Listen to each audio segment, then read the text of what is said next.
तो शक्ति को पैदा कर लो। यही है निष्काम कर्म। फल की चिंता नहीं करनी है, संसार की चिंता नहीं करनी है, शक्ति की चिंता करनी है। ये जो मैं गीता पढ़ा रहा हूं, S इज टू S, शक्ति इज इक्वल टू संसार। जिसने संसार की चिंता की, ये फल है, ये कर्म है।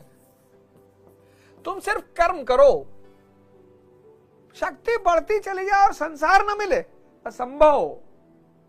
मतलब 1000 करोड़ रुपया पास में आ गया हो, मर्सिडीज नहीं खरीद सकते। इस पे ध्यान लगाओ। डेली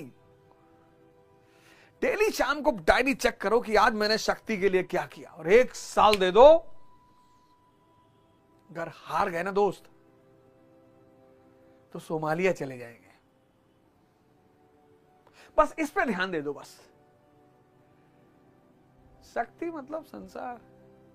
आज तुम क्या कर रहे हो? तुम इस पे ध्यान दे रहे हो, मेरे पास कार नहीं है, घर नहीं है, गर्लफ्रेंड नहीं है, बॉयफ्रेंड नहीं, ये नहीं है, वो नहीं है। कैसे होगा यार?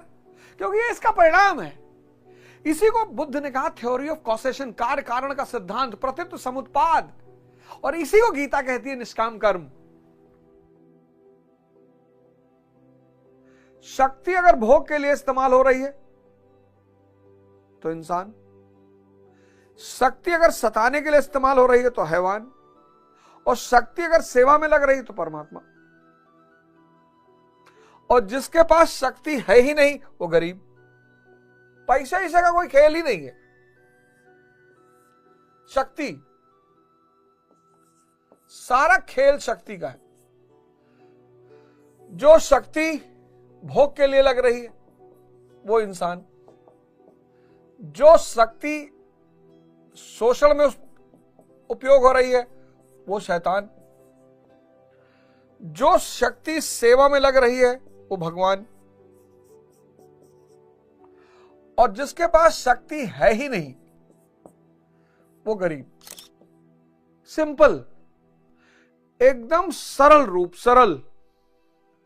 तो शक्ति का यह सिद्धांत है।